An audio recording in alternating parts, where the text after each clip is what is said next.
Hello there, I'm Robert McKay. The channel is Christianity on the Bottom Shelf. One of the reasons it's so simple, just me sitting here talking, no fancy intro or anything, is the reason the channel exists in the first place. Simplicity. I am endeavoring with, I hope and believe, some success, to take basic elements of Christianity. Sometimes I might even get into something that's fairly complex. I might wade out into the shallow end of the deep water and explain it in terms that even those who know nothing about Christianity can understand. My aim is not necessarily to convince you that I'm right, although certainly I do want to do that, and I pray that God's Spirit, the Holy Spirit of God, however you want to phrase it, I'm tangling myself up here. I pray that God will bring that about,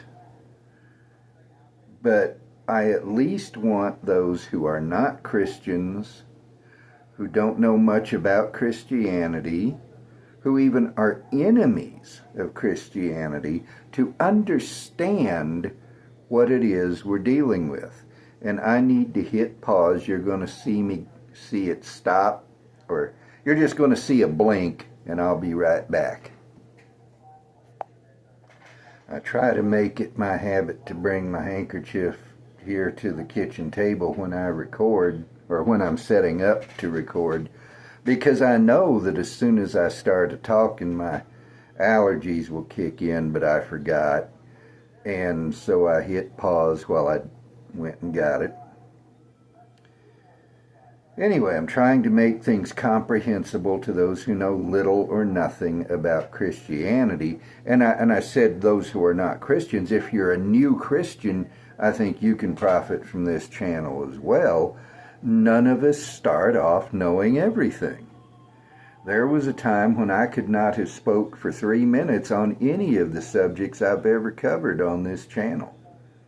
And now I try to keep them short, and I still wind up at 20, 25 minutes. Anyway, I want to turn tonight to 1 Timothy 2:9, which is in the New Testament. It's one of the letters Paul wrote, and he was writing to a young man named Timothy who was an elder of a church. I disremember where, and the city is not important. And Paul, who was an apostle, gave instructions to Timothy as to how he should conduct his life personally, and if I may put it this way, professionally, within the sight of not only those in the congregation, but the sight of the pagans who lived in the city. 1 Timothy 2:9, and he's instructing Timothy here on the kind of practical instruction he should give to the people. And Paul says, likewise, I want women to adorn themselves with proper clothing, with modesty and self-restraint, not with braided hair and gold or pearls or costly clothing. We live in a society which does not have the slightest idea of modesty or even privacy. You see people walking around with the Bluetooth in their ear or the cell phone up or like this, so you can hear both sides of it, carrying on private conversations right out in front of everybody. You see people wearing pajamas in the grocery store. You see people, and I am not exaggerating, believe me, I'm not. You see people out in public doing grocery shopping or what have you, wearing no more than the business girls wore in Songtan when I was in Korea in 1979. They're wearing the same amount of clothing that the working girls wore when they were working. And I want to, as an aside, say if this is a Christian nation, I can't see it because what I'm describing is not Christian. It's pure paganism. Or if you conceive of paganism as the worship of various gods, it's certainly not Christianity, even if it doesn't meet that definition of paganism.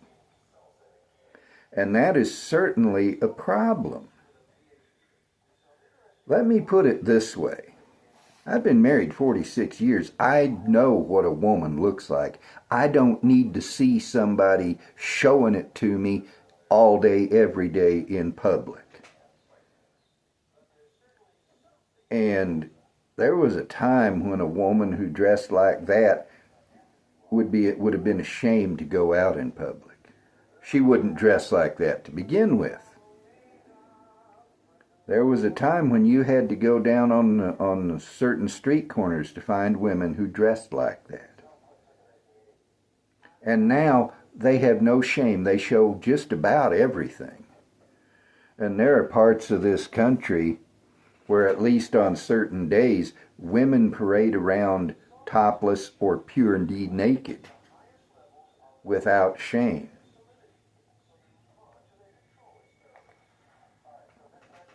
And that's just plain dead flat wrong. Never mind the Bible just for a moment. I'm not saying don't believe it, but just contemplate this. Private things belong in private. Do you understand this? Do you understand the concept of privacy and maintaining your own privacy? The Supreme Court, in one of the most tortured pieces of reasoning I have ever encountered in my almost 66 years, said in I believe it was 73, 70-something, that there is a right to privacy, which means that women have the right to kill their babies. Well, the Constitution does not mention a right to privacy. I believe there is such a right, but it's not in the Constitution. There may be the implication of it, but the right itself is not in the Constitution. But your right to privacy does not mean you get to go out and kill people, born or unborn. We had that decision, and people to this day are screeching and hollering because the Supreme Court finally got some brains and a spine and said that's a stupid decision. It's not even our business. Send it to the states. The same people who defend the Roe decision, which allegedly is based on the right to privacy, are parading around in public with their private business out in front of everybody. But that's not all that modesty is about. Notice what Paul says here. He says, with proper clothing, certainly. Going out with your chest hanging out is not proper clothing. If you're a man, going out with your big, fat, floppy arms and your armpit hair showing is not proper clothing. Going out with your pants halfway down your butt so we can see your underwear is not proper clothing. I'm not telling you to totally ignore fashion. Charles Spurgeon dressed in the fashion of his day. John Bunyan dressed in the fashion of his day. What I am telling you is that you must avoid all fashions which expose that which is private. Your underwear is private. Don't shove it in my face, for Pete's sake. I don't want to see it. And you have no business shoving it in my face. You have no right to do that. And yet that's where our society's at. But Paul doesn't just say that. And he's talking specifically about women. I've brought men in because these principles apply to men and women both. I would assume that in Roman society in that day there was a problem specifically with women, and that's what Paul addressed. And I know I'm digressing. I will get back to where I'm going. But throughout the past 2,000 years, the church has addressed problems that existed at the time. You get the earliest creedal statements, which are here in the Bible, in the 2 or 3 sentences. Later on, when more problems had arisen that the church needed to address, you got things like the Nicene Creed, which is a couple of 3 paragraphs, as I recall. And as time went on and more things came up that the church needed to address, the creeds got longer, the confessions of faith got longer, until now you'll have a statement of faith that's a pamphlet. Because there are that many problems that need addressing. They didn't always need addressing. They didn't always exist.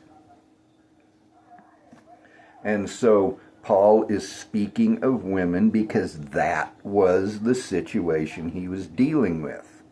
But the principle does apply to men, as I've said. He goes on then and says, with modesty and self-restraint. That is something our society lacks. People today have no self-discipline. They have no self-restraint. Back in the 60s, when I was a kid, the hippies said, if it feels good, do it. And you know what Charlie Manson did followed that. It felt good to him to slaughter innocent people, so he did it. Or had his followers did it. There were some people he killed with his own hand, but he learned that if he could use others as tools to do his bidding, that gave him just as much a charge. He had power over these people. And that's where his rush came from. If it feels good, do it. Well, what if it hurts somebody else? Wicca, which is a modern religion masquerading as medieval paganism, or even pre-Roman paganism, has what it calls the Rede, R-E-D-E, Romeo Echo Delta Echo, which goes, and it harm none, do what thou wilt. Well, that's a little better than if it feels good, do it. In modern English, it is, as long as it doesn't hurt anybody, do what you want. But who is to say whether it harms someone? In the Star Trek episode, The Conscience of the King, Kirk has been almost bullying Anton Caridian, who, as it turns out, is in fact Kodos the Executioner, a mass murderer, but there's no proof of that at that point. And Lenore Caridian, Anton's daughter, comes in and berates Kirk and upbraids him. And Kirk, as he's leaving, says, if he's not Caridian, we'll let you off at Benicia and no harm done. And Lenore Caridian looks at him and says, who are you to say what harm has been done? Now, she's a wicked, vile, evil serial murderer. But it's a valid question. And Kirk's answer, by the way, was, who do I have to be? Which isn't an answer. It's a great piece of dialogue, but Kirk did not answer a valid question. Who do I have to be to say what harm has been done? Who are you? Who am I to say what harm has been done by a Wiccan's action? There may be harm that the Wiccan doesn't know about. Self-restraint. And that's the key to what everything else Paul is saying here. You may want to go out flopping your body off in everybody's face. Restrain yourself and behave like a civilized person. not with braided hair and gold or pearls or costly clothing. Is Paul saying that it's wrong to braid your hair? No. Is he saying that gold or pearls are wrong? No. Is he saying that it is wrong to buy clothes that cost a lot of money? No. What he's talking about is not the objects, but their use. Modesty is not just covering yourself, but it is restraining your impulse to brag. And we all have that impulse. Some of us master it and are self-effacing. Some of us turn it into self-deprecating humor, as I do. But believe me, I find myself sometimes having to grab the reins of my own mouth and my own mind and pull myself up short. Self-restraint. And remind myself, no, I am not, after all, that great and that wonderful. You know, I put my pants on one leg at a time, but once they're on, I still don't make gold records. I can't tell the band to put in more cowbell because I'm not a record producer. And that's just one minor example of how I'm not all that great. But yeah, we do need more cowbell. Always. More cowbell. Why are you wearing a gold ring? This is a gold ring. It's what? See if I can find it here. It is, well, shoot far. 10 carat. So it's not very pure, but it is real gold. Is it wrong for me to wear my wedding ring? A gold ring? No. Am I making a big deal about I have a gold ring? See, I got a gold ring. See? No, I'm not doing that. Would it be wrong for my wife to wear pearl earrings if we could afford them, which we can't? No.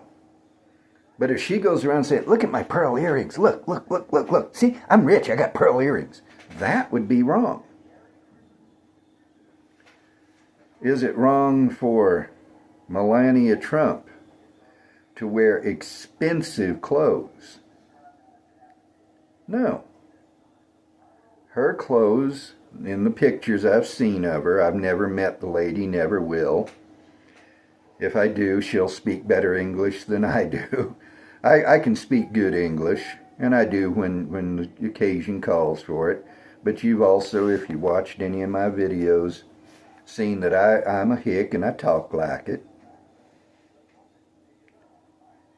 There's nothing wrong with her wearing nice clothes that cost more than I could ever afford to buy for my wife. But she's not making a big deal out of it. She's not saying, look at my expensive clothes.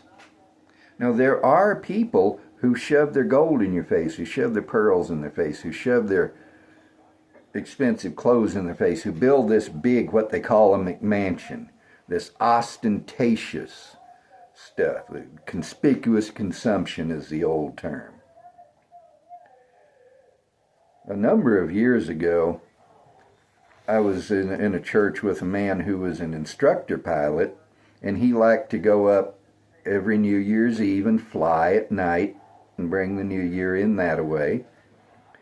And as we were pre-flighting the airplane, he was pre-flighting, I was just concurring with what I saw. And I didn't see anything that was not as he reported it.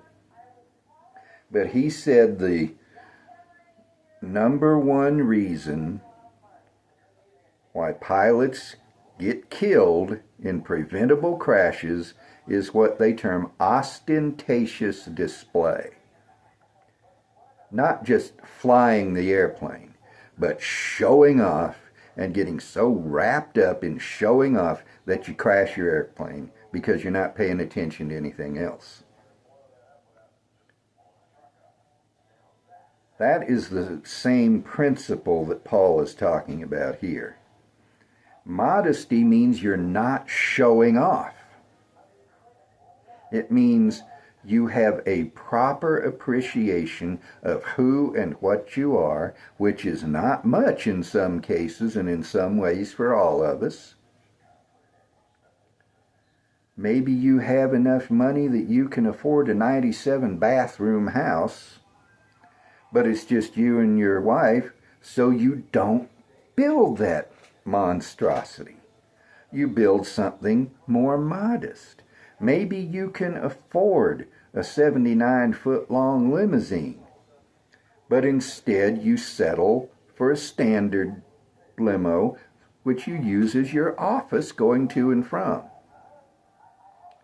Maybe you can afford to buy $2,900 shoes, but they're not any better than the $200 shoes, so you buy those.